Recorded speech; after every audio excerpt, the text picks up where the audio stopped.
and namaste everyone. Welcome back to the Reflections of Inner Self that we have been telecasting from Peace Tree Innovation Society and the Sookshma Center right here in the beautiful city of Vancouver. You've been watching many episodes of Reflections of Inner Self from many of the people who have experienced Sookshma through the ancient sage Sunita Amma. In today's show, we have a very, very special guest, and I would call her a veteran of Sookshma. And we would have, in fact, an opportunity to reflect on some of her experiences even before I have met ancient Sage Sunita. Most of you have seen many of my reflections and videos in the past few years. So here we have a very rare opportunity of a person who has been associated with Sunita Amma for over 2 decades. In fact, one of her very first students here in Vancouver. Her name is Sudnya, and she is an internationally recognized classical dancer of Bharata. And Sudnya has been helping many students here in Vancouver and across the globe through her beautiful artistic form of Bharatanatyam.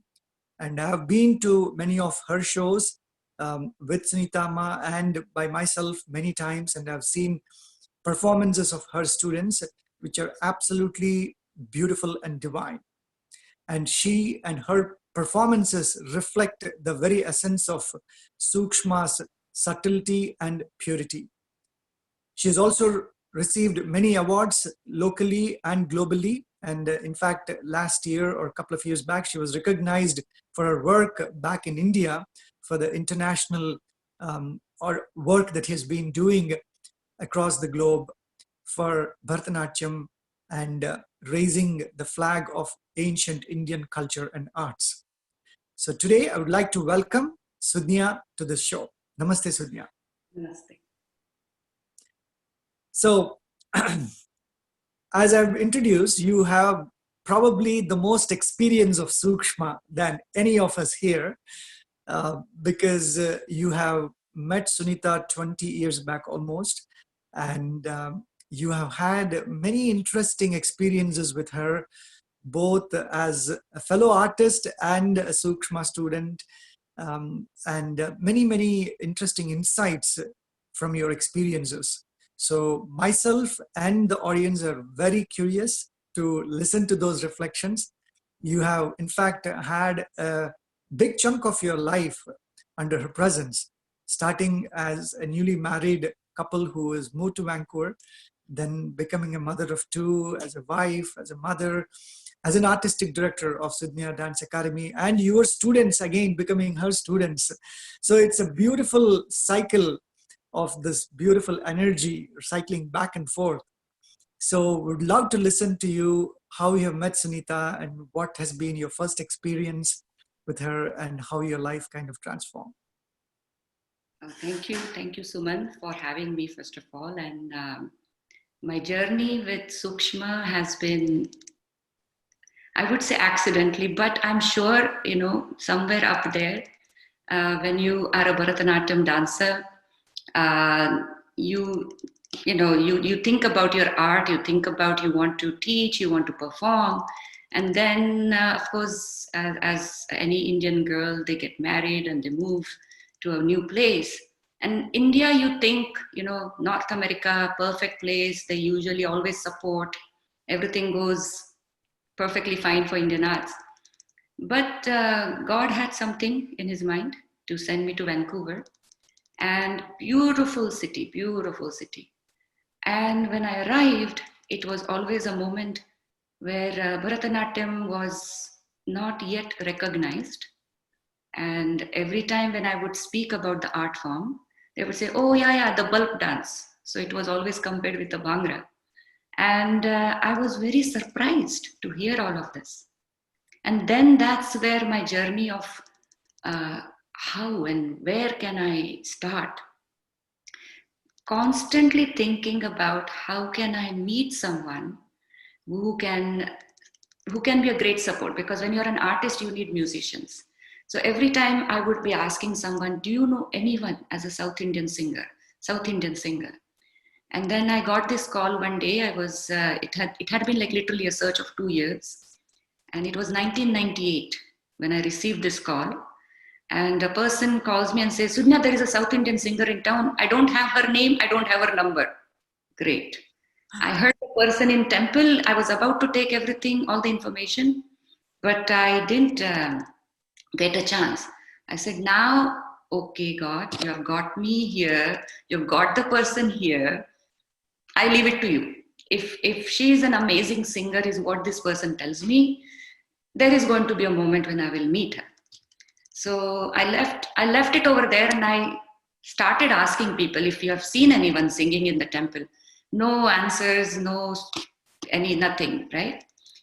And there comes a moment when I'm invited to this show in Richmond at Gateway Theatre. It was a Kathak show. I was sitting in the audience. No, any dance teachers, they invite other artists. Intermission time. I got out of my seat. Usually, stretch around and you come back. I even today remember I'm walking down the stairs, and Sunita Amma is walking inside. She probably left the theater a few minutes earlier with her kids, Abhishek and Priyanka. And she was walking inside. I was walking down the stairs. And I met her right in front of stage, right at the bottom there. I think when I met her, nobody had introduced us, nobody had said anything. But the moment I met, the only thing I saw was her face, and there was an aura around her. I had not experienced any of that before. And I yet remember Amma, Abhishek on my right side, Priyanka on my left side. Their faces were like, how Guru Datta looks like three faces? Three faces. But when I saw Amma and her aura, Abhishek and Priyanka weren't seen. That it was eye to eye contact, face to face. I don't know what it was. But I will never, ever, ever forget what I saw. Now, being not really Sookshma student or any experienced person, I just stood there. I don't know how many seconds, minutes, what it was. And I said, hello. And then I don't know how I said and what I said. And we got introduced. And she said, oh, yeah, yeah. And then she said, I'm a singer. Suddenly, you come to the real life. Oh, yes, she's the one. She's the one that everybody was talking about. So for me, she was only an artist. Someone that I can probably hear one day and figure out how to work together, what to do. So there was no such thing as, she teaches Sookshma. I am going to be learning yoga and I think maybe a few sentences exchanged, and then I left and she went to her seat. But we exchanged our phone numbers. I got her phone number. That's all I had. And I was just eager, like next day morning, I want to call her and want to talk to her. And probably Amma remembers more than me when I called or anything. But that was my first meeting. And I think this is why I came to Vancouver. That is my full belief. You have to understand why in Vancouver, where Bharatanatyam was not at all popular, yet you're there. But I think it was not for Bharatanatyam. I was there for her. And that's how my journey began, with the phone calls and thinking she's only an artist. And then I was just drawn into it. Beautiful. Beautiful. That's the first meeting. In fact, it reminds me of my first meeting, which happened in your very presence, Sudhya, in the Roundhouse Community Center. Very similar, I think we have both met under very similar circumstances, where she was presenting some ragas for the Diwali festival in 2006 in October. Yes. And of course, I think you were the one who introduced me to Amma at that time. And very similar experience. As I walked into the auditorium that day, I just heard the voice. I haven't seen her, and that voice was just shooting through the roof. And I said, wow, I have heard to so many amazing musicians all my life, but I've never heard a voice like this. This is like an angelic, divine voice coming from the heavens. as if the auditorium is going to just break open and go into the sky. And I still remember that first meeting, like you have the memory of that first meeting, the first look, the first experience, which deeply imprints. I mean, we meet so many people in our lives, many people, but we rarely remember the first meeting of a person, Yeah, right? very true. We Very true. meet so many people and we have memories of other stuff, like the things that we do with them, but not the very first meeting. And that clearly implies that there is something about this person who literally imprints that image in our heart. I agree. I agree. So fantastic. So now after that, what happened after that meeting? um, how did it transpire, and how did you end up becoming a Sookshma student? I think the very first thing I wanted to do is meet her. And usually you think, okay, you're an artist, you're a dancer, you go and meet the artist. The artist will maybe make you hear her voice by singing or any CDs. And I entered this house, a small little house, because she was new to the country, so they were renting a place, which is fine. All newcomers, we go through a different phases of our life. Right. I went in there and I sat there. Something inside me, I just knew it's different. Now my experiences with artists has had been plus and minus both, some good artists, some not. So I was a little bit also worried, like, I don't know what, because there is a temperament that also sometimes you get associated with as an artist. And Right. I have no idea how this person is. I'm coming to a new country. I've never met them, because usually back home your teachers will introduce you, so you have nothing to worry about it. But over here, I am meeting this person. I am going to create this relation. So in my head, I'm thinking, let me think how my teachers introduce me. Let me think about how my dance teachers introduce me. So in my head, I'm thinking about all of those, uh, I don't know, like teaching points that they had, and how to talk to artists, how to introduce yourself, how to ask them questions, what to ask, all the training that you go through. Right. Okay, I'm all prepared. And I go there and she says, that I can't even laugh, like that smile that she has, and she's like has that laugh, which is like a cute little giggle of a little child. And she welcomed me. And now that was okay. I've never met someone like this. They never smile. They're like, there is a smile. Come, Sudnya, come. That's about it. But Correct. nobody welcomes you with a giggle. And that is not because she was having a conversation in the family with someone, that they were having a big laugh, and somehow at the same time I reached at the door. She welcomed me. I sat there, and the first thing she said, did you eat anything? Have you, this is what I remember. And again, let me tell you what Amma will remember. It's probably totally different. My first Correct. impression is this. Correct. And did you eat anything? Because back then I used to not drive, so I had taken a bus. It was a pretty long journey from Richmond to Surrey. Getting was not easy at all that time. And she said, first eat. Okay, that's new. Nobody says, okay, if somebody says eat something, they bring a small snack. This is like a full meal, right? You don't get into somebody's house and suddenly start eating, and you're the only one eating there thinking, what am I doing here? Okay, but at the same time, you eat what she has cooked and you start feeling something different. I had no idea what I was feeling, not understanding, and I don't think I understood her when she started talking either.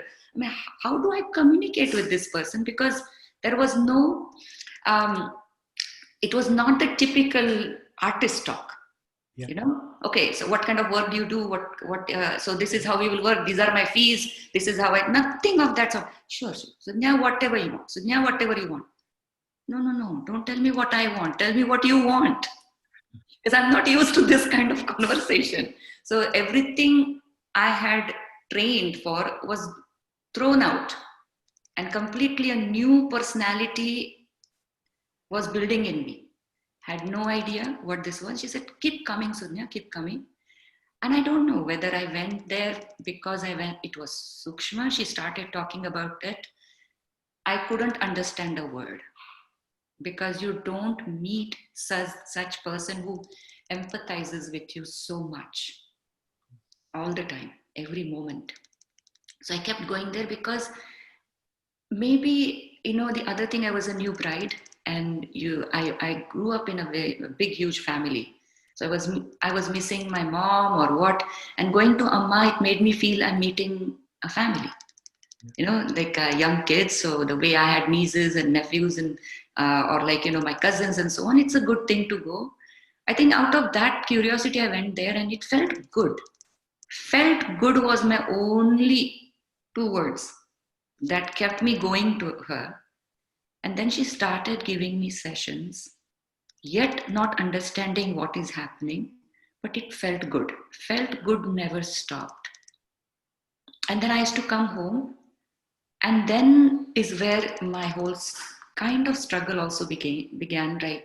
When I go there, I feel I'm like on a different planet. And then I come home, and my regular life is different. And then that whole balance, imbalance, balance, like how do I balance this? How do I bring this in here?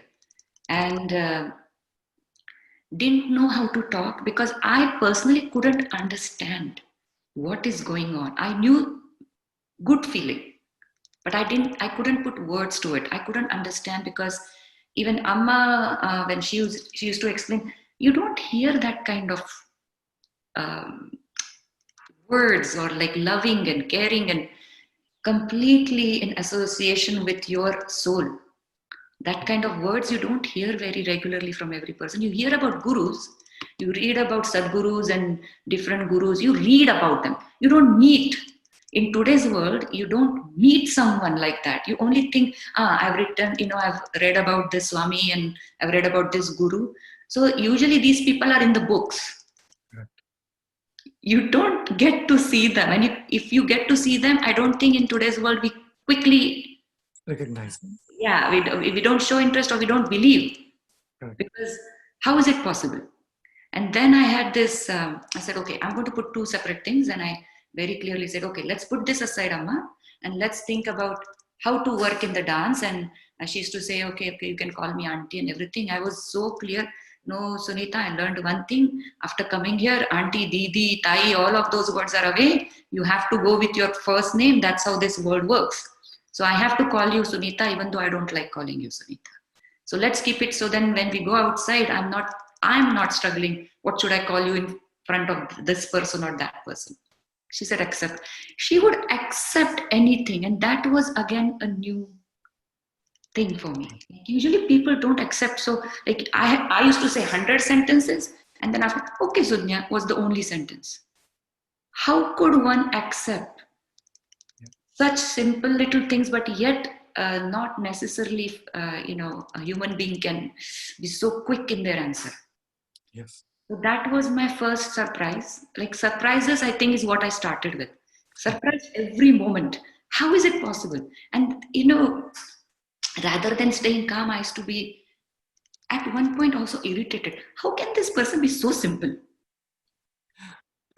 So you go through that journey of liking it, not understanding, again liking it, not understanding.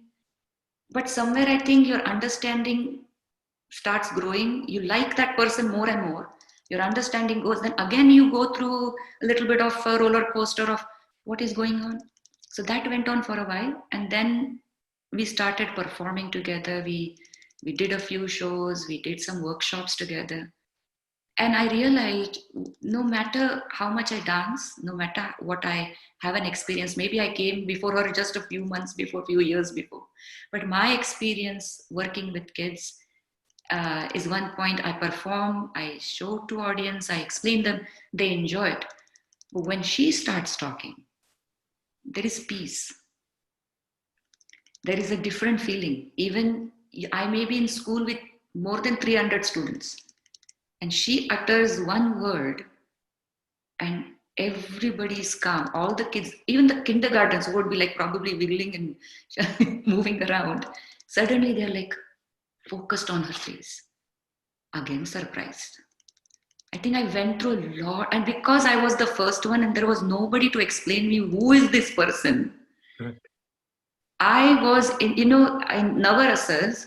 I think the real Adbhuta Rasa is what I was experiencing. They say Adbhuta also leads to Shanta. And I think that's what it was. Adbhuta to Shanta. Adbhuta to Shanta. And again, going through the turmoil of what is it. And my sessions explained me few things, and I would ask her questions, um, and yet not understand. And I think I loved that process the most.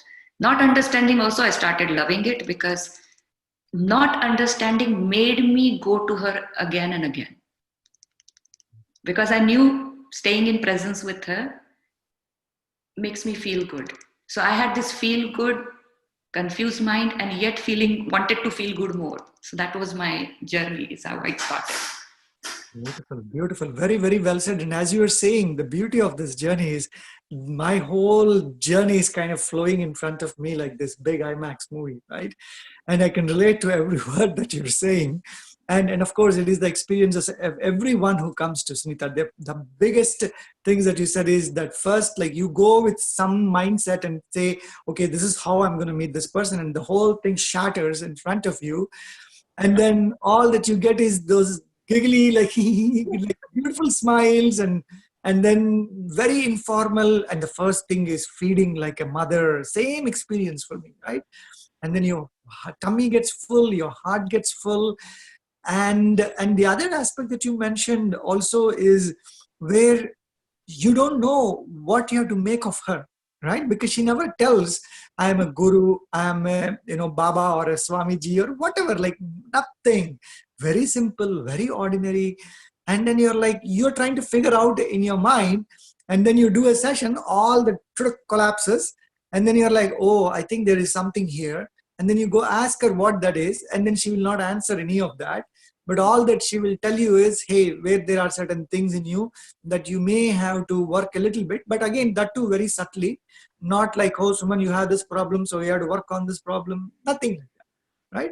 And it is, every session is a surprise, every session is an adventure, and every session is a revelation of your own self, Yes. right?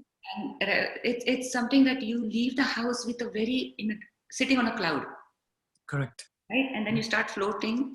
And then I always remembered I used to start floating, and then I used to get onto the bus, and then I'm like, okay, wait, this whole world is different again. And then I don't know, you want to hold yourself where you're sitting, but somehow because we haven't yet developed that strength in us, it used to disappear. But what she leaves with you is, you actually start understanding that it is disappearing. Yes. And that is the beauty. So then what happens is, you want to keep holding to it, you don't want to let it go. And I think that is the baby steps that she gives you, like, Sudnya, connect to yourself. This sentence itself I couldn't understand for the longest time. You connect to yourself, you just connect to yourself. What do you mean by connect to myself? But I think that's where I started. Like, I remember hanging on, traveling in Mumbai to the trains, and you're holding. I think that was the step that I started. No, no, I want to hold on to myself, because I don't want to fall. And I think that's how I felt like I need to hang on to what she's giving. So earlier, maybe you don't realize that, but you start floating, you start falling down, and you like, no, no, no, I want to hold. A good feeling keeps you going up and up and up. Very beautifully said, Sunya. In fact, that one line is so powerful, connect with yourself, because in our day-to-day life, especially in the modern hectic life, we're always trying to connect with others, right? Because of course, we need to be successful in life, we need to make connections, we need to make network bigger, both for our professional, personal, family.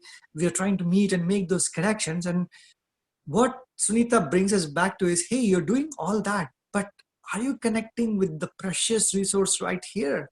You're forgetting this.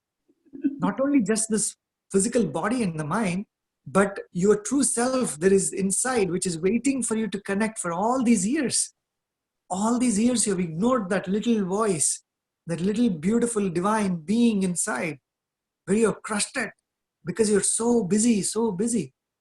And now all that she's saying is this one line, connect with yourself. And the other line that uh, I remember also is, work on yourself. No Yes. matter what, work on yourself. Work on yourself. No matter what problem I took her in the last 14 years, the only answer I would get after, she will listen to everything, and then she will come back and say, work on yourself a little bit more. And there were times I used to get frustrated. I'm like, what else is there to work on myself? I've worked on myself 10 years, right? And then after 10 years, again, there would be a situation where she would say, "Suman, a little bit more, maybe a little bit more." And then again, it's an awakening moment. Wow, now I get it. So how do you find someone like that where they are nurturing you? Like even our parents did their part, they left us. Like, not that they don't love us, they love us and all that, but we're on our own. But here there is this beautiful divine being who is literally holding us in Totally. our hands, in our palms throughout the life. Um, Now, in fact, I will digress from this a moment, because there are times when we don't have her physically with us, but yet I want to know how you felt carried by the energy and the vibrations of Sukshma, right? Mm. Yes, that kind of thing is amazing because you know after a while, of course, I was connected to her physically as well for many years after that, and then life takes turns in different ways. So I couldn't go, or somehow I didn't go, and I feel really bad about that. Why didn't I keep going? But I couldn't go. Whatever. But I had to think about I cannot let go what I have got because between the time I was meeting her, mentally, emotionally, physically, I had experienced some divine moments. So those divine moments, something that I couldn't forget and I will never forget. And I didn't want to let it go. So I said, how do I do this? How do I keep her within me, with me, within me? And how do I stay with her? More important. So then I added her to my daily prayers. The way I started thinking about her, first of all, somehow one day I remember one of my session. I finished my session with her and I was driving home. By that time I had started driving and I started driving and suddenly I speak Marathi. Some Marathi words came out of my mouth and as I'm driving I was singing a song on her. Just simple 4 lines, but I started singing. I'm not a singer, I'm not a poet, but the words just came to me. What I had experienced just came in a form of words, which was like 4 lines. And I had to call her and I said, next time, rather, I think when I met her later, I sang it for her. And she said, that's it. That's all you have understood me. Okay, so you are so happy that you have got something for her. She's like, that's all you have understood. And I'm like thinking, I guess so for now. What else? But that became a prayer for me. Wow. That became a prayer. And I think, you know how you say your shlokas, like as your child, you're trained, you kind of do your puja every day as typically as what you have raised with. But that was like, you know, you sing so many songs in a day on your own. Everybody likes to sing. But Yes. that was something that I kept singing. And that's how I remembered her every day. And I used to sing that song to anyone. I've sent my students, I've sent so many people, referred her, you know, her to them. And I used to sing that song and always I said, these are the words that came to my mind when I think about her. And they used to not understand what does that mean. I said, you'll have to go and experience that. I don't know how to explain that in words, but these are my words. And this is the maximum I can tell you for now. You go and create your own words now, you know, because each person, depending on where you're coming from, you're going to experience it in your own way and you go create your own words. I think that is what is probably I can give you a start point, but then you will have to walk on your own. But she was with me every day, and even today, even if I'm back with her, even today, that song is still part of my prayers. And uh, I cannot finish my day, start my day unless I start my day with her name, I end my day with her name. Is what does it give me? It's like there is, I call her now Shaktima, and nothing to do with any religion, nothing to do with any religion here, because I don't think she teaches you any religion. No. I always feel she connects you to your very first moment when you were born. And I think that that moment is so precious and so pure.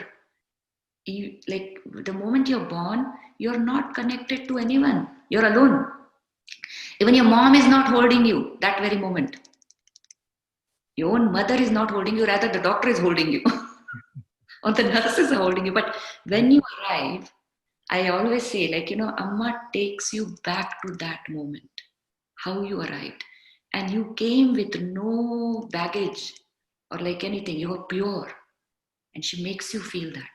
And and that's how I feel. Like, if that energy that kind of sprouts with you in your heart, and that there's no religion. People have asked me, like, isn't yoga part of India?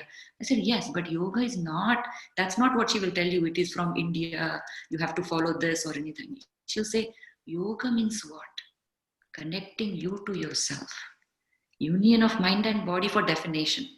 But it is, I think, union of you with you. Very beautifully said. Very beautifully said. Yeah. She's with me. She has been with me physically, whether I'm with her or not. I think I'm the luckiest person in Vancouver, or maybe around I don't know, but I call myself luckiest around the world, that she has actually sung for me. You know, True. she has sung Yeah. for me, and not just that, composed the two shows that I've done with her, particularly. I remember at Museum of Anthropology, and it was on Ramayana. The first year, I put the whole orchestra together, and I knew she was getting bothered so much because it was not really the way she wanted, didn't have enough artists. But she still, what I like about her, I don't even know what bar she's at.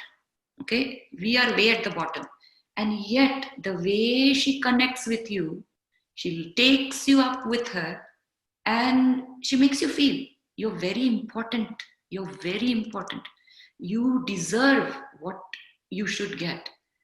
Usually, I have seen artists give me what I want. I deserve this, and you're not giving me this. But this is the, in Hindi say ulti ganga behti hai. This is the other. Mm. She gives you everything that you deserve, and rarely you see that. And that's why I said I'm the luckiest person, that I had her voice and I got to express and dance to her voice. I don't think I danced. I don't think I danced that day. I think I just I just experienced. And You I were so experienced, dancing. especially my second year when I performed again with her. She said, Sudnya, this year, how about no instruments? I said, sure, Amma, no instruments. And I said, okay, even the theme that we have chosen also. And literally it was only Abhishek sitting, her son sitting at the back, because she needed a bit of a support. And both kids are amazing singers and musicians. So he was just playing keyboard, and it was only Amma's voice. And I danced to it. Whatever rhythms or whatever was needed was basically her voice. It was a one man orchestra, if people really want to say it in their terms. But I think, again, when I dance to her voice, you feel you are nothing.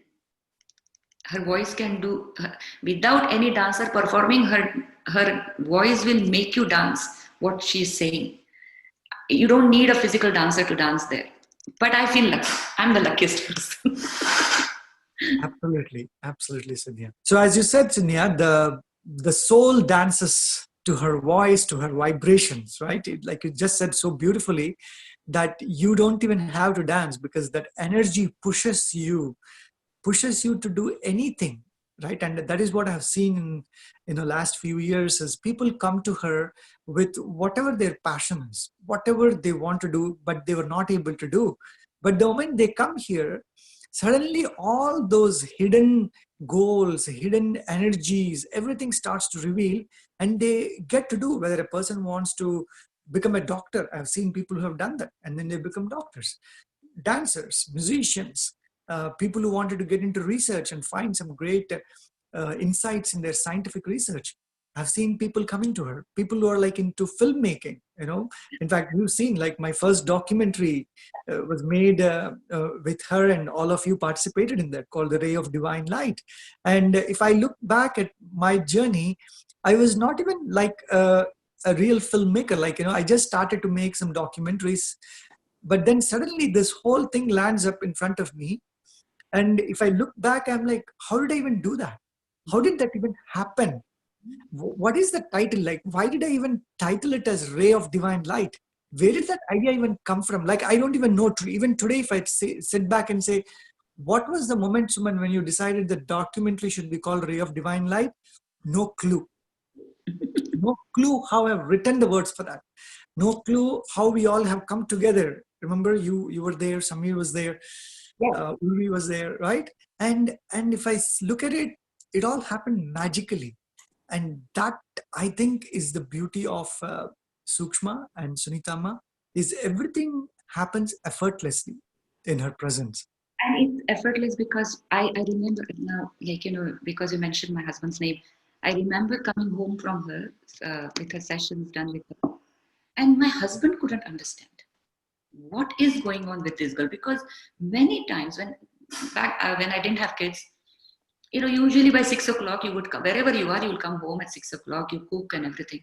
And I used to not come home till 8 p.m., 9 p.m. And he used to wonder, okay, being an IT guy, he also was late, so it was didn't matter much. But at the same time, he couldn't understand, where is my wife whole day? What is she doing? You go to meet someone early morning. It's not even like, you're gone there late in the evening or something. I've been to her house like maybe 10 o'clock in the morning. It's almost 8 p.m. I haven't yet come home. What Wow. do you do whole day? I don't know. I couldn't explain again. I couldn't explain. And then I remember one day I telling him, I said, would you like to try what she gives? And he also couldn't really understand, because I couldn't explain, he couldn't understand. It's my thing. But I said, why don't you go and experience it yourself? See how it feels. And if you think it is not good, I will also not go. And he's like, how many sessions do I have to go? Any person would ask this question. How many? I said, well, just go at least 4 minimum and see how it feels to you. And he's like, okay, I will go 4 sessions or 8 sessions, whatever is recommended. And after that, if I don't like, I'm not going, and you should also not go. Only work with her. Okay. And in my heart, I'm thinking, I don't know. I leave it to Amma. I leave it to Amma. I don't want to think, because I knew there is a moment when nobody will turn away from that area, from her. And after he started going, I think he continued for a whole year. Wow. So, and I didn't ask him how it feels. We don't talk about it. We don't ever discuss, because I think it was without talking, we understood that this is more than any words. He couldn't describe it either. When I told him that sentence, I can't describe what that experience is. You have to take it yourself. I think he experienced it. That's why he couldn't say anything. And even today, if I say, I'm going to Amma, that's the end of it. Like last night too, when I said we are going to do this recording, I'm not an IT person. So he immediately, okay. I said, I have never recorded what, this is what I'm going to do. And he's like, okay. So it's kind of like and then of course I remember him taking my daughter to Amma for music lessons and everything.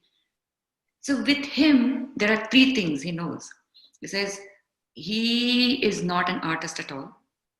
Never. I don't think he had any patience to sit down and to listen to any classical music. And I remember one of the show, before even she sang for me, I think that was a show, I remember, a sacred music and dance festival organized Wow. by another organization. And he heard her for the first time.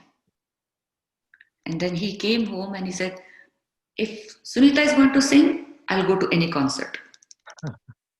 And then he's like, okay, if it's going to be classical, this is the standard I want to hear.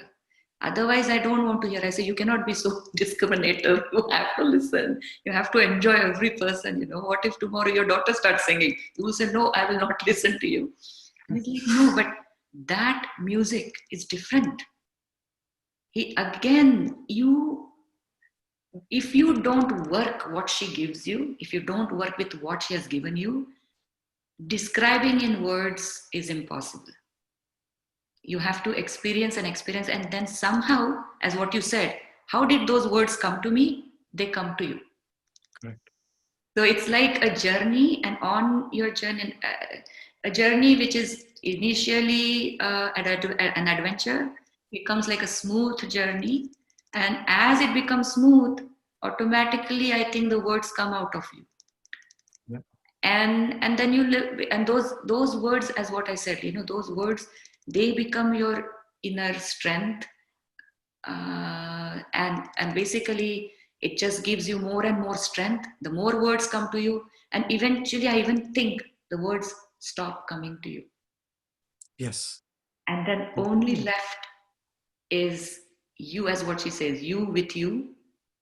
But you don't want to let go, Amma, so you keep her with you. It's addictive, right? Yeah, Addictive, yeah. very addictive. She will introduce you to your best version, that is you to you. But at the same time, that inner you keeps yearning so much of that divine nectar, like they call Amritam, right? In Sanskrit.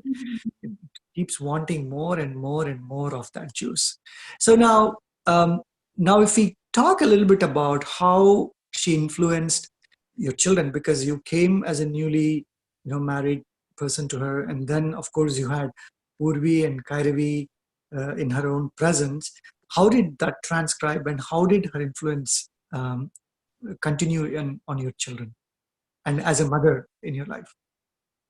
Uh, my older daughter was much more luckier than my younger one. She even got to go and learn from her. I think she was in. I mean, since she was born, she has seen her.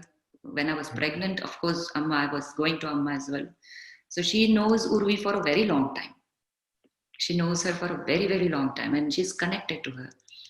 Um, and I think I remember whenever she's gone to learn music, that time Amma used to teach music too. And she would come out of the class, and the day she would come home, her face used to glow. And when I used to feel that, one day I remember from her class, we had to go to some birthday party of some young kid. And the mother of that child said, "Oh my goodness, Urvi, your face is glowing." And Urvi is like probably what, like 3, 4, 5 years old. She's just looking. She had no idea what this auntie is saying. But that was, somewhere deep down there. Anytime it would come to going to Sunita auntie, she's like, okay, I want to go. So even today, if it comes to Sunita auntie, there is no turning back. My younger one, I didn't really go back then. She had seen me when I had moments. See, here's my lucky part. No matter what, even though I didn't go to her, once a year somehow I got to meet her. I think I was where I would meet her. I wouldn't even know she was going to be there. But it just so happened that somewhere I would meet her. And in that procedure, again, when I life went on, and then I got pregnant with my second one, I got to see her again, and I felt like that's it. My child is blessed. That's all. That is important to me. But then she came to, as we do a naming ceremony, and Yes, I remember that. Yeah. and I think you came to, Yes. and I think both my daughters are blessed by her. So they are with. I don't think I have to do anything. She's there with them all the time, even if they don't know. I mean, Urvi, my older one, understands more than what my younger one knows, because she hasn't really experienced any presence with her. Correct. But whenever I talk to my younger one about her, I see a different face. She's like, it's not just curious face. Like, what is my mom talking to me about? In her eyes, what I see is as if I know this person. Wow. Beautiful. Because it's not because of my daughter, it's because the way Amma is connected to each soul that she comes in contact with. Yeah. So this is again, this is where I say that it is a blessing just to have her. And this reminds me of a sentence that Amma used to say, okay, in the very initial stage, Sudnya, you don't know, having a living guru is a huge blessing. Having a living guru is such a huge blessing. Again, I couldn't understand. What do you mean by guru? As an artist, I already had so many teachers, and they're all living gurus. So what does she mean by that? Because you're only comparing to other dance teachers and everything, right? I didn't Yeah. know what she really meant. But slowly, when I started understanding, I'm like, girls, you don't know who is there with you. They couldn't understand, but okay, okay, that's all they would say. But she's part of our family. I remember she coming to my very first place when we bought. She came and she blessed that place. So this is how I've met her. If I didn't go to her somehow in that phase when I was not physically really present with her all the time, once a year somehow she has come and blessed the moments, and I think that was my charger for the whole year. You know, Yes. and Yes. at this point, I would even say one more thing is there was a time in my life when my husband was working in US and Right. he's here with my two daughters, raising them. I mean, it was a decision that we took that I will stay back here with the kids, and if only needed, I will move there. But otherwise, he would visit us, every week or alternate weeks or so on. But somebody asked me one time, so why didn't you go there? There was another auntie, and she answered, oh, why would she go? Even before I uttered any word, she's like, why would she go? She's been a dance teacher here. She's built her academy. She's been working so hard, leaving everything and going there. And why would she go there and become suddenly dependent on him when she's so independently working over here? And she has her students, we are there for her. Yes, of course, it's their decision or not, but she somehow spoke for me. I said, okay, on a practical level, it makes sense. I completely understand. Everybody needs their job and work and everything. But I think I was not ready to leave because of Amma. Not, I just think I know. My real answer is like, wow, when this auntie is talking and I'm listening to her, I'm like, no. My real answer is, I wouldn't leave. And I had said that to my husband. I said, I don't think I can leave this place. I already can't go to her every day. Yeah. Leaving and going somewhere else would be, it was even unacceptable in my life and unimaginable. Like, I'm already away from her because I'm not physically with her every day. On top of that, now I move out of this town and go so far away that I don't even know when I will see her. I said, no, this is the real reason. And even some of my students know that. Why? And they kept saying to me, you are just a different student of her. I said, I don't know if I'm different or whatever it is, but no, I can't leave the town. It's not possible. Beautiful. So very well said. In fact, it reminds me of some of the moments that I had where I was separated from her physically. Not being able to see her for a matter of like 3 months or 4 months, and in fact, before that, I used to always say, "Amma, how am I going to live with you when you're not there?" Like I used to think way ahead in the future. I'm saying one day your physical presence is not going to be there in this world, so I don't know how I'm going to be actually able to live without your physical presence. And then she used to say, no, no, no, you'll actually grow more, you will evolve better, you will even experience higher things when my physical presence is not there. And I was like, okay, whatever, we'll deal with it when the time comes. But then I've actually experienced that when she was away for 3 or 4 months, when she went to India, when she had to go to US for workshops. So there were a period of 3 or 4 months. And what she said was so much true, because what happens in her absence, we connect actually to the vibration. And she has always discouraged every student of hers, every person who has come to her, not to develop physical or emotional attachment with her. Yeah. She's cutthroat about it. If there is something that she's very strong about it, this is one aspect, which Yeah. I think is absolutely phenomenal, because today you have all these teachers, gurus, masters, and all these people who want a big fanfare following, to go after them, say, oh, these are my 1,000 million, whatever students or disciples or followers. And here she is like, no, nothing to do, She doesn't even nothing to allow do you. with that connection. She doesn't even allow you to touch her feet. Like, Right? as Indians, we are so used to touching Guru's feet. Yeah. No, no, no, no, no. She says, don't even try that, because no, she doesn't allow that. Very simple, very humble, and she never, of course, wears anything extraordinary, or anything like, people bringing flowers, garlands, anything. She'll say, just you transform, that is the greatest gift for me. That's all, as simple as that. So in these 3 or 4 months of gap where I could not see her physically, in fact, I realized I used to develop that connection with that vibration, with that energy beyond that physical. Right, this physical is just a barrier which we have created, for our physical living in this world, for the material living. But at the end of the day, we are all that subtle vibration of energy. So I've realized that my yearning for her, my love for her, the connection with her has actually even grown deeper and deeper and stronger in the absence. And I've actually written a lot of things. In fact, the book Ancient Sage for Silicon Age actually happened in her absence when she was in India, Oh my right? God. And So I've seen you, like, because that's what you said earlier. Like, I saw you coming in front of me to her, and I remember the days when you used to sit in her house and talk about certain things. And I've suddenly, after so many years, when I saw you, I'm like, oh my goodness me, this person has just blossomed. Like, and I think when you go in presence of her, and if you see someone else who's blossomed in presence of her, you feel it, because she's given you that understanding.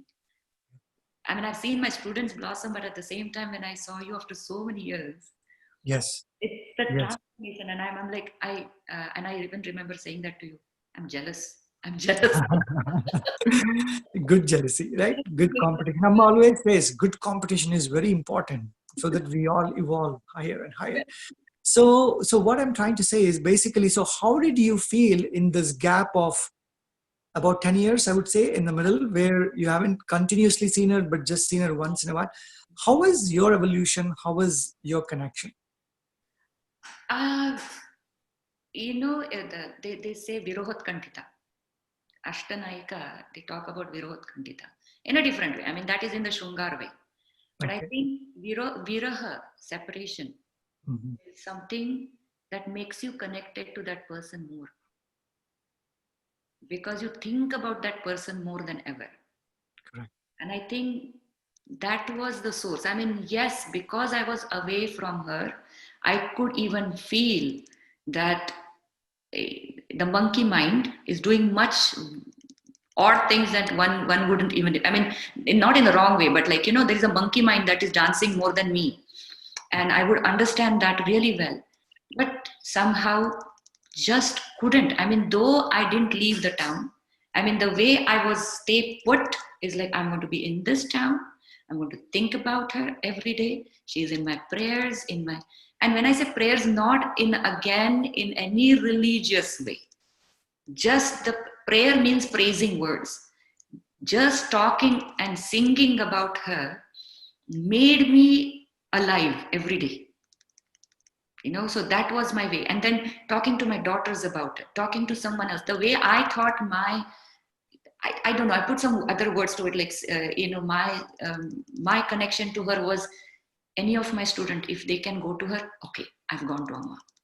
If I send this person, if they can go, great, I've done what I want. So my connection to her was without me going there, through someone else. And I remember my students coming to me and saying, Didi, that's enough, now you need to go. I said, yes, I will go. No, you have to go.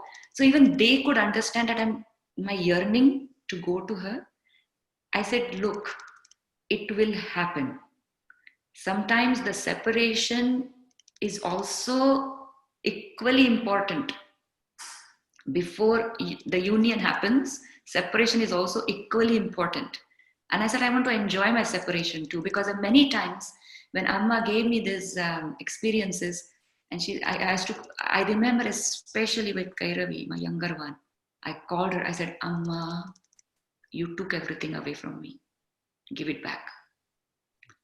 And she said, Sudnya, don't worry, it's okay, I will take care. I said, no, Amma, no, don't take my pain. Don't take my pain. That connection, and that was not because I had gone to a session. I only met her. So I knew I am connected to her, she's connected to me. I said, I'm only physically away. Mentally, I was not away at all. Emotionally, I was, you can say whatever my mind state of emotional, physical, spiritual, whatever you want to name for it. I was not away from her at all. If somebody says I'm away from her, it's only physically. Yes, I even understood when I was not sometimes following the path that she would ask me to and do certain things that, oh, Amma will not like this. I would do things I'm like, Amma will not like this. Why am I doing this? Amma would have not liked this. So I think she was in my breath, she was in my words, she was there day in and out. It didn't stop. Talking to people about her, and very proudly, somebody would say, I went to this Swamiji, and I said, I don't have to go to any Swamiji or anything. My guru is right here. And they would say, oh, she lives in, right in here in Cloverdale. Oh, so you go to her every day? I said, well, which way do you want me to go to her? I'm always with her. What do you mean by go to her? I'm always with her. There is, whether I am behaving or not, Sookshma, that's another story. Because when you are not in, of course, it's a journey. It's also learning. Yes. And when you don't study, it's very simple. If you don't study, you will not get knowledge. But that doesn't mean you don't believe in that knowledge.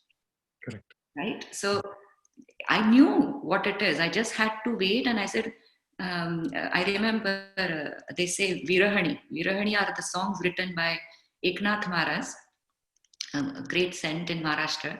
And he's written Virahani about the gopis and the Radha for Krishna. Yes. And I said, maybe my life right now is like a Virahani. This is the story of my life right now, that I'm living a life of a Virahani who's in Viraha with separation with her guru, and one day it will come. And it's bound to happen. How is it not possible? It is bound to happen. Just the moment has to be right, and I jumped in. And the moment came, and I jumped in. And it has happened now. I don't think now there will be because after living a life of separation for 10 years, I don't think I can do that anymore. Yeah. I always say that, you have to, and I in dance I always tell kids, you have, when Amma used to say, you have to have a living guru. I always, one thing confidently I tell my students is, you have to go away from me to understand me. If you want to understand who your teacher is, and this, because one sentence I tell them, everybody, as a dance teacher, I say, all your teachers will come and go. I'm not a guru. I'm certainly never call myself guru. Shikshika or acharya is what you say. I'm a dance teacher.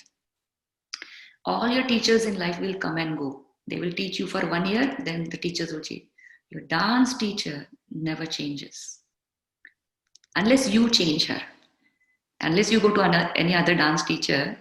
The students who have started at the age of 4 and 5 and now they are becoming doctors and everyone, they're still part of my life and I'm still part of their life, because I said, your dance teacher will not change.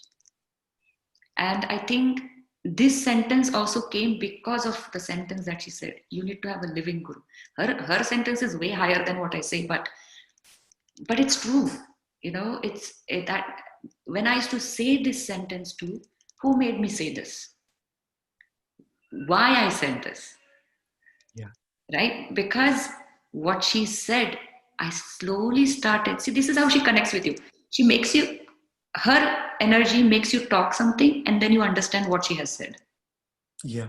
Yeah. Right? You kind of jump back and forth. But when I started saying this sentence to my students, I'm like, oh, that's what she meant when I met her in 1998. And so then your own words echo the very essence of that, right? So beautiful. I think she is with me in my life. She will be always, and she is there. My daughters always heard about her. My students always heard about her. People who talked about yoga, I would always talk about what she teaches. Um, my husband too, my husband too unknowingly always talks about her. Whenever it comes to Sunita, then everything is like serene. There is no doubt whatsoever. That's something that he will say. Not only him, my dad, my mom and dad in India, my parents and my in-laws were very lucky. The first time when I met her, Mhm. my in-laws also were there with me in that show, and then I came home and I talked to my mother-in-law. Actually, I met this person, I met this artist. I'm going to meet her. She was very happy. I'm going to meet this finally a singer. So, and then I came home with a very confused face, and she's like, "So what happened?" I'm like, "I'm very confused. Who's this person?"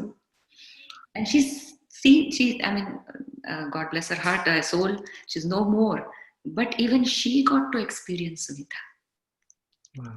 right? So my mother-in-law has experienced her. My mother has experienced her. And today, even anything happens, anytime when I've spoken to my dad, he's like, "Haven't you gone to her yet?" In those 10 years, there was not even a single phone call where my dad hasn't said, "So haven't you gone to Amma yet? Don't you know that haven't you gone to her?" I said, "Yes, yes, I have to go." So, you know how forces come to you and Right. they that your destination is over there. Your destination is over there. And I think that is why I'm in Vancouver. That's it. Beautiful. Beautiful. So now you're back, and we are all Sookshma family, super happy, super thrilled, super excited. And of course, the conversation is happening today with all those experiences. Now you're back. Now you're doing the sessions again with Amma, of course, because of the COVID situation, it's all online. I would like you to reflect a little bit on what changes have you seen in the past, let's say, couple of months, at a physical level, mental, emotional. Oh my goodness. Okay, not just okay, forget about in the past. Just yesterday. Okay. Yesterday, I was teaching and I was actually having my daughter. I was giving her practice. Usually I sit and I give her practice. Yesterday I couldn't sit. I didn't know what I was doing. I only knew one thing. I hadn't danced like this in my whole life. Wow. I told her, okay, why don't you practice the items that I've given you? She was going to practice Ganapati Kautam. She was going to practice Natarajapadam. And then I said, okay, let me teach you something different. So I was going to start teaching her Kali Kautam. Just because it's part of the routine, okay, let me teach you something. Let me start something new for you. And then I started showing her actions for the new piece that I want to teach you. And then at one point, she gave me a look like, "Are you going to give me space or are you going to keep dancing now?" And I didn't care. My body is going to, because my body was not hurting anywhere. You know, when you go through different physical phases too, sometimes you can't dance much. And especially when you've gone through being a mother, your body changes so many times, you work on it. And in the last few years, I did go and perform in India, and after that, very rarely I get a chance to perform. And I've been wanting to perform for the longest time, but I didn't know how and when. And I don't know when I'm going to perform again. And I think yesterday I performed. I just performed, and I don't know. I don't think I performed for anyone but what she said, for myself. You connect you to yourself. And I think yesterday, after dancing without any practice, without any warm up, without even thinking I was going to dance, my body has been jumping and jumping and jumping, and I can't stop jumping. Even this morning, I woke up with a big jump. I don't think I got out of the bed thinking I want to stand up. I jumped out, and I Wow. think jumping so much, I have no pain. And if there is a pain, great, that's fine. Let it be there. So what? My good friend, let it be there. I have to take care of my friend. That's about it. The pain is also becomes your friend, and there is no pain. I'm not saying that I'm in pain all the time. I'm saying that there is, you know, everything changes in your body, and those changes can sometimes hurt you. You don't get enough energy or anything. So since I've gone back to her, first thing, oh, the mandasmita, the smile, that hasn't stopped. And if I don't smile, I laugh at myself. Like, what are you doing? You start like, how do I say this? But yes, inside me, I ask myself, what happened to your smile? You look so beautiful. You say that to yourself. You look so beautiful with your smile. Some people might say that when you hear these sentences, I remember a few people coming to me like, what are you talking about, Sudnya? It doesn't sound right. I said, I know, but I can't stop smiling. What can I do? I can't stop smiling. I mean, I still go through turmoils, and I remember, when you write emails to Amma and so on, you go through a roller coaster in this procedure as well, and it's a good roller coaster, and I love roller coasters. So, in really, I missed my roller coaster in PNE right now, but but the point is like this: since I've gone back to her, and it's been only a few months now, not even like years or anything like that. Though, and now again, now I say to her, the value of being physically in presence with you is understood well. Again, there is a lesson to be, I realized that COVID has taught me more. I used to not probably, I mean, not that I don't respect, but being with her when it was absolutely possible, I did not go. Right? And now the whole world is sitting at home and I want to be with her. Yeah. So I said, again, there is a lesson to be learned. So now mentally there is no viraha, but there is a physical viraha. So again, see, the life, I think when I learned Ashtanayikas, and even today when I'm teaching my students Ashtanayika, I always talk about love because Ashtanayika is based on Shrungara. But I always tell them these Ashtanayikas are described in both ways. There is a Shrungara Bhakti and there is Bhakti Shrungara. And there is only Shrungara and there is only Bhakti. And you have to experience every Nayika in this process too.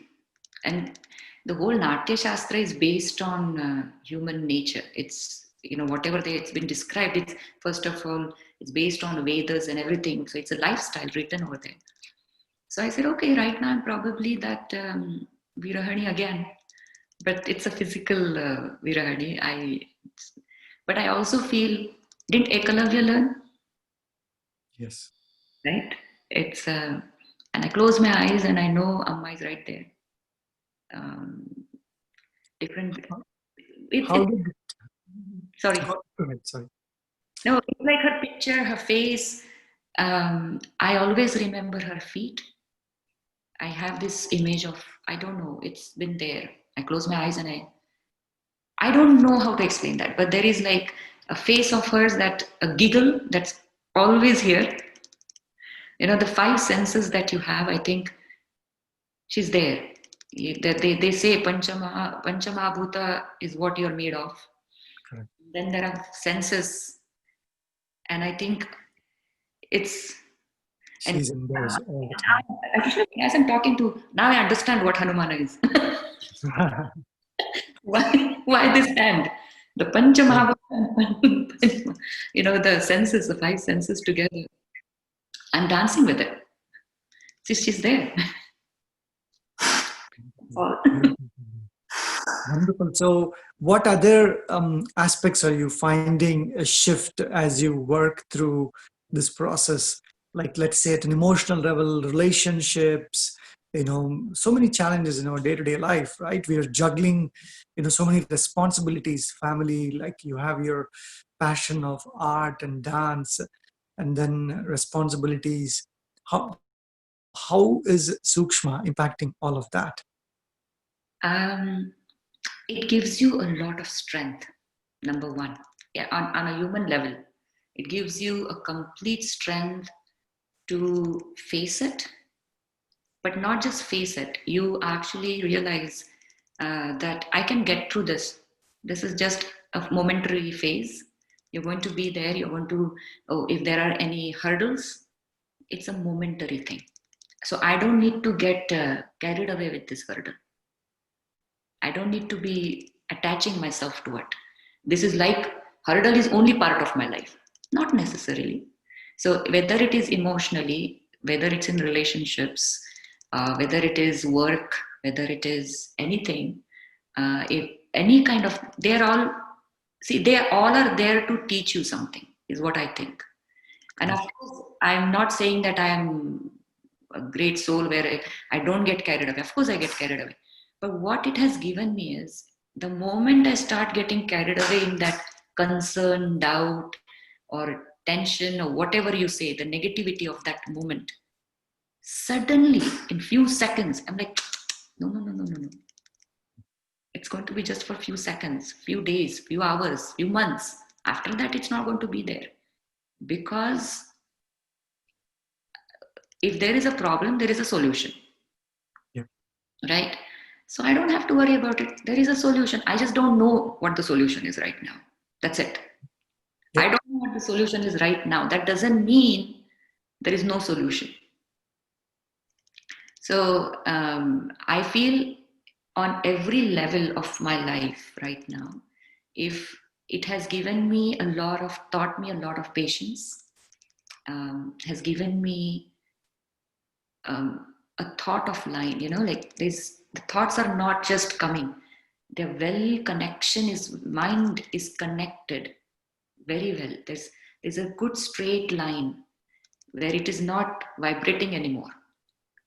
And if it does, it still brings me back to that nice and proper smooth road.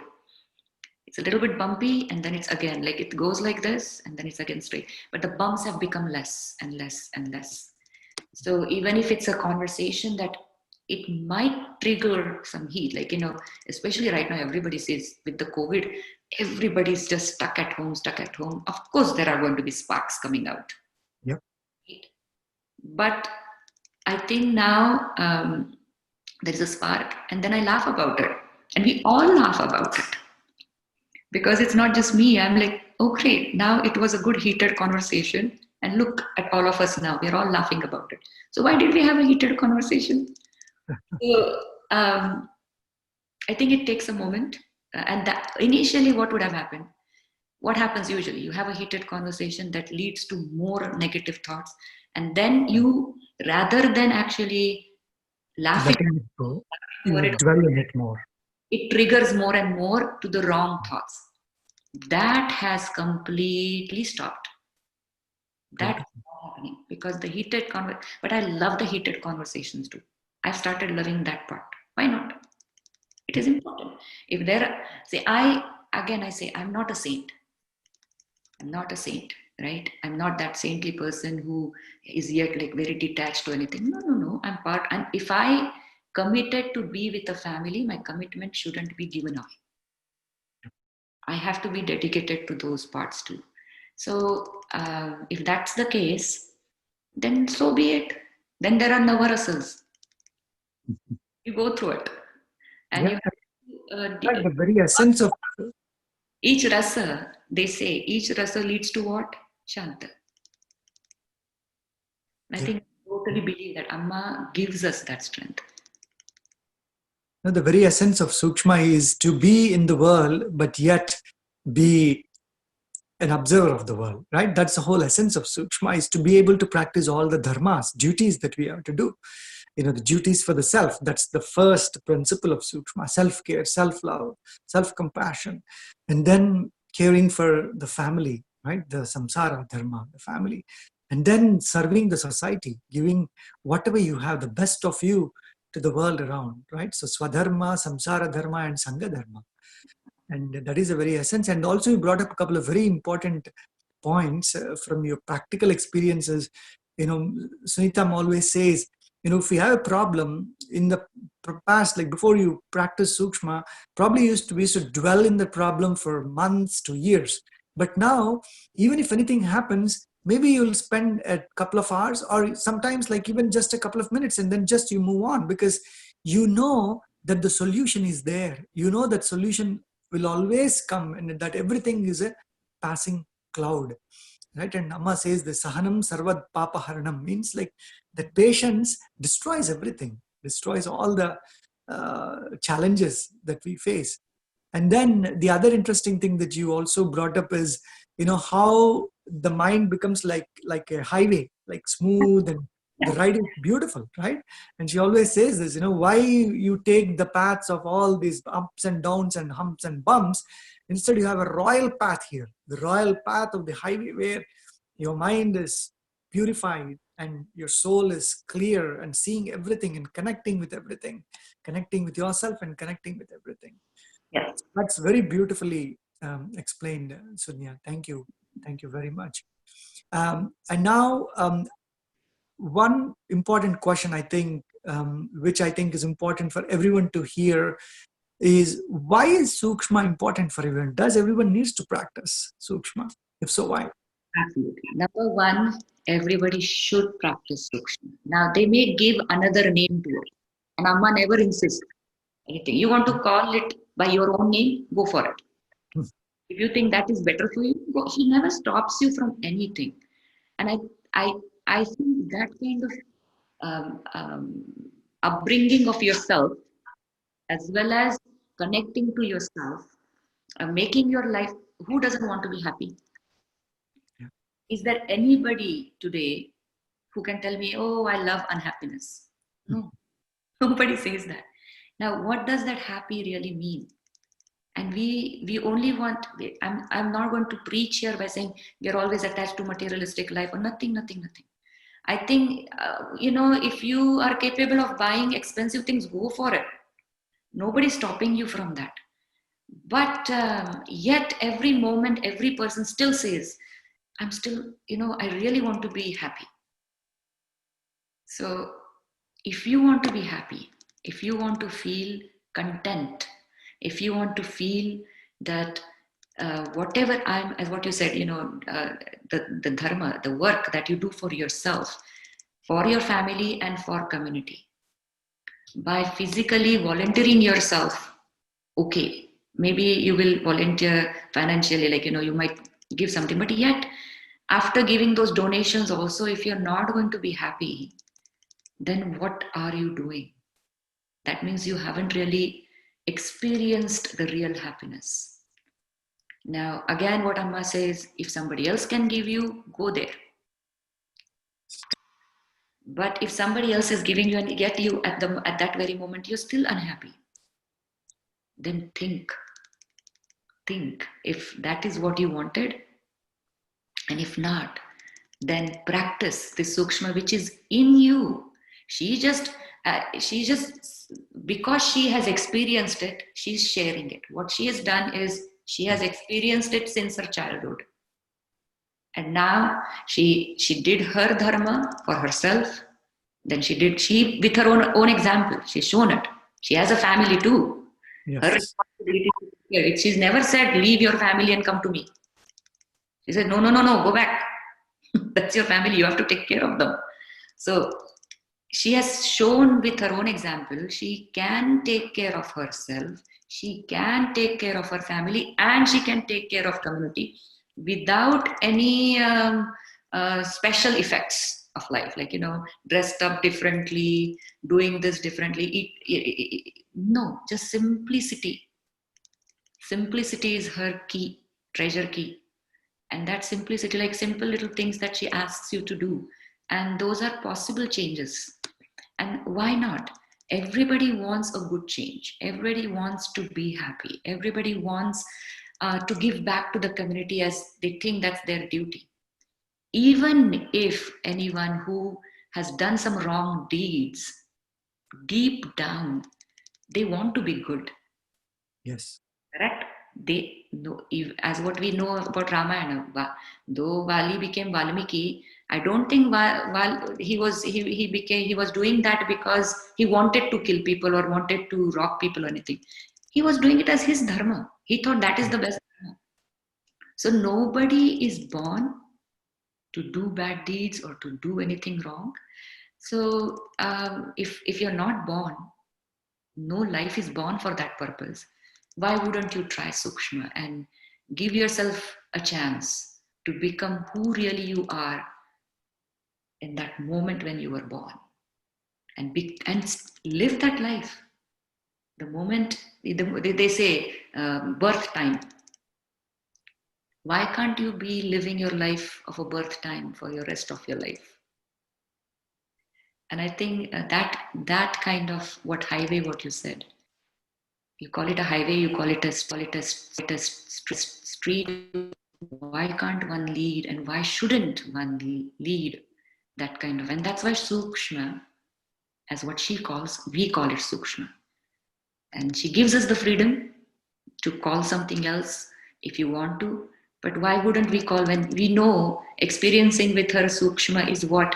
And then again, Sookshma, where is that word coming from? She always says, I didn't create this. I did not create this. It is inside every person. I just started experiencing and I started sharing.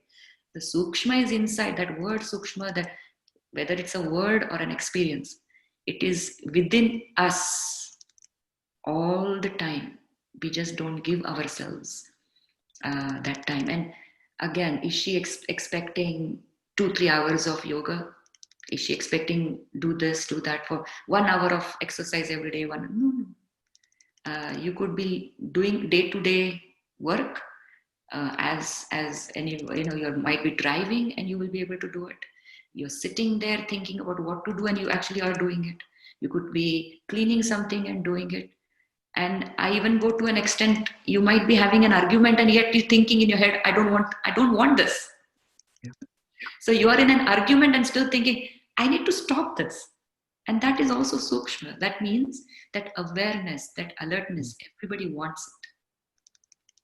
So each person just needs to take a moment to think, if I want this alertness and awareness, and I want to be who I am in real, if I want to experience myself, if I want to, then if I know myself, I can then be part of my family more than what I am, which will also lead me to this community in a better way.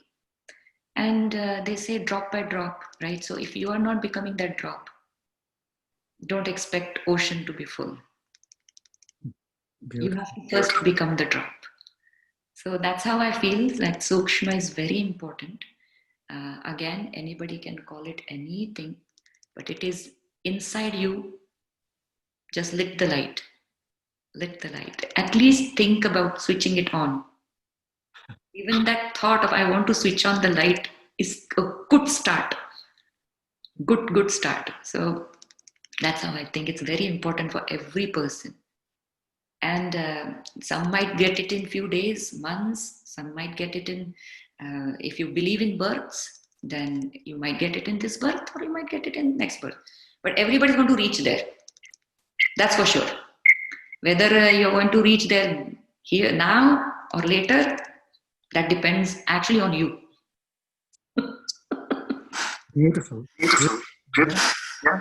Very, very well Very, said. very well One said. line that really touches my heart is, you said the birth time for a lifetime, right? So whatever you experience when you come out into this world as a pure, innocent being, full of bliss and joy, that can be carried for a lifetime with Sookshma, because Sookshma means microcosm, which is nothing but our mind and emotions. And what happens in Sookshma, as you said, is the cleansing and purification of the mind.